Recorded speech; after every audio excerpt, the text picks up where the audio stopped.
Hey there, I'm Olivia-Savannah here from Olivia's Catastrophe, and today I'm here to recommend you 8 books that have to do with a water kind of theme, or water is involved in some form or way.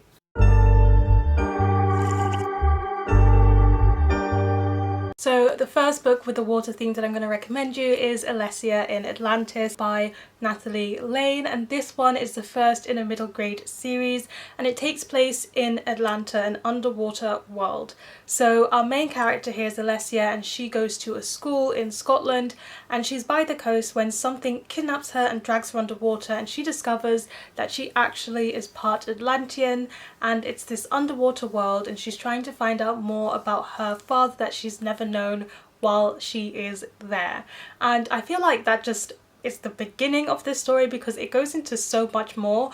What I was very surprised with this story is that I couldn't predict anything. I feel like with middle grade, as an adult reading it, I can often see the direction that the storyline is going in, but the plot twists, I did not see them coming. I had suspicions, but I was surprised at the end, and I really liked that. I also like how Alessia over time sees her empathy for other people as a weakness, but gradually she starts to see that is one of her strengths, and it also has a lot to do with the concept of right and wrong and the grey area in between, and I think it deals with that in a very complex way, but a readable and understandable one for child readers as well. So I really enjoyed this one, and I'm looking forward to continuing this series. After that, we're going to be recommending a young adult that has a child main character, and that is The Bone Snatchers by Charlotte Salter. So I'm cheating a little bit because while this does have a sea featured in it, it's also a sea of monsters essentially, so it's kind of got some water, kind of got some monsters, you know how it is. We follow our main character Sophie, and she gets abandoned by her parents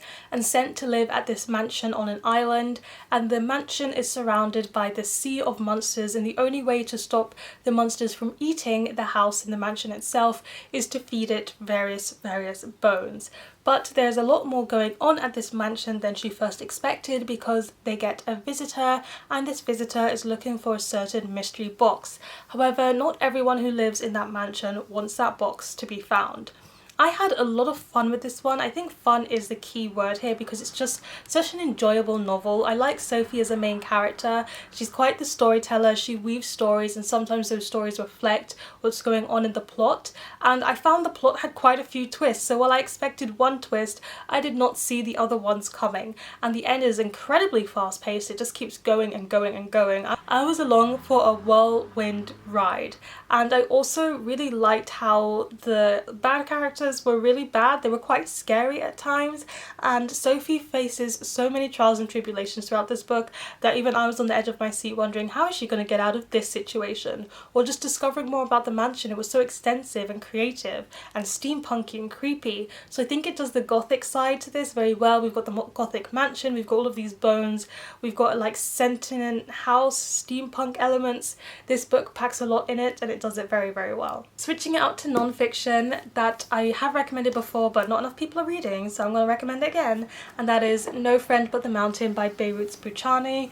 And this one is an immigrant experience where he is trying to gain passage into Australia for safety reasons, for refuge, but his boat is intercepted and he gets sent to a detainment centre. And this one was written illegally on a phone and sent to a translator, who then translated it and put it into a book while he was in that detainment centre. So a lot went on so that this book could reach readers' hands. And there is a large, not a large section, but there is a section of this book where he's travelling across the sea and the ocean, because to get to Australian Island you have to go in a boat, and that scene has really struck me, and I always find it very memorable, which is why I put it in this water themed book recommendations video. But what I really like about this is that our main character is not trying to paint himself as the hero of a story. He's mostly talking about survival and how he finds some people heroic, what they do to survive, and he finds some people selfish, what they do to survive. But he kind of leaves it up to the reader to either celebrate or condemn characters, and he's just telling it as it is, and it opens my eyes to the reality of some of the detainment centres, because it was just absolutely awful, the conditions that he is supposed to live in. And what he also does is he weaves poetry into the prose when he's talking about his experiences, and I think that was a very good way of reflecting some of the emotions that he feels at various times in this book. A Song to Take the World Apart by Romanoff, and this one is about a girl who is told that she should never ever sing because she should just not sing, but she decides that she wants to break out of this and ends up singing at a concert, and through that she discovers that there are secrets to her family and she may have done some irreparable damage. So this book is a siren book, but these sirens are land sirens, so they're not in water, and yet I still feel like I could recommend it with this water themed video because this whole book, the writing style and the atmosphere that it gives off really reminds me of the ocean and waves and how it goes up and down, but how it's also very gentle and calm and quiet at times. And I don't know, I just feel such a strong vibe of ocean and water when reading this book, even though it's not set in the ocean and water, that I had to add it to this water themed recommendations video. And as you can see from the cover, it's also giving that vibe as well, so it just had to be put in here. Another book that just had to be in this list, I couldn't not put it in this list, especially as I'm rereading the series at the moment, and that is Percy Jackson and the Lightning Thief by Riordan. So this one is set in this world where demigods exist, which are the children of a Greek god and a human, and these demigods are kind of heroes, and they go to Camp Half-Blood and they fight monsters and they go on quests, and then we follow Percy, who discovers that he is a child of Poseidon, the sea god, and the gods believe that he is the one who stole something and he has to prove himself innocent by finding what it is and returning it to the gods by a certain deadline. I find this series to be really fun, it's middle grade, it's enjoyable, and I really like the friendships that develop over the course of the novel. I think sometimes the books get a bit repetitive, but I feel like if you're a child reading this, you wouldn't really mind that. At least when I was a child reading this series, I didn't mind it, and I find it so iconic, and of course with Poseidon being his fatherly Greek godparent, he therefore has some things to do with water, some gifts to do with water, and it fits the water theme perfectly. Another book that has water vibes to it that's middle grade, quite a few of these are middle grade, wow, is When Life Gives You Mangoes by Kereen, Getten, and this one is a middle grade book that follows our main character in Jamaica. She lives in Jamaica and she can't remember what happened last summer, but when a girl from Britain moves to Jamaica and she starts playing around with her friends a bit more, she starts to remember bits and pieces of what went down the summer before. And in this one, she has a huge fear of water and she does not understand why she has a fear of water, and that comes into play a bit with the book. You can see in the cover she's like drifting in water. So I think it definitely fits the theme for water, and I really can't tell you that much about this book because it's one you have to discover yourself along the way, but I really enjoyed reading this one and I loved the Jamaican culture and setting that was integrated into the story.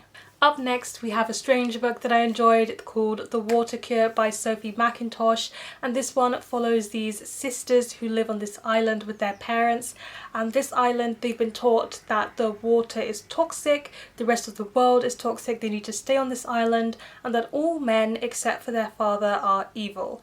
But when 3 men and boys wash up on the beach, maybe everything they've been taught is not necessarily true. Now this book is strange, it is weird, so if you are going into this one, just be prepared for that for sure.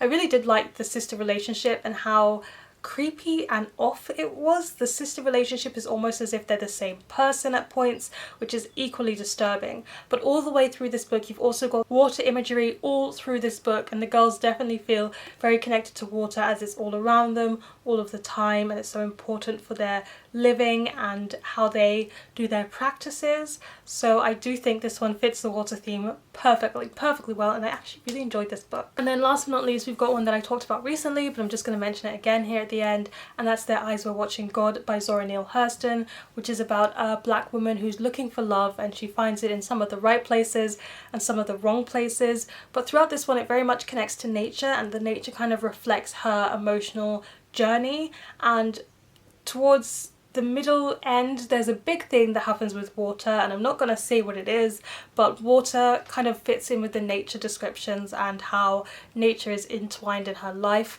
It went in a direction I did not expect by the end, but I thought it was a very interesting turn to take and a very interesting way to look at some of the thematic choices and how that the nature kind of ties into it all the more. I really did appreciate this book, and yeah, I thought it was very good. I'm not going to talk about it too much because I've already talked about it a lot on my channel, but that's because I really enjoyed it. So there you have it. It was a quick video, but those are 8 books that I really recommend that have water themes to them. Please let me know in the comment section down below what is the book that you've enjoyed that has watery vibes and water themes included, or imagery. And please give this video a thumbs up if you enjoyed it, hit the subscribe button if you want to see more, and don't forget to hit that notification bell to be updated every time I have a new video. And you know what they say, onwards and upwards. Excelsior!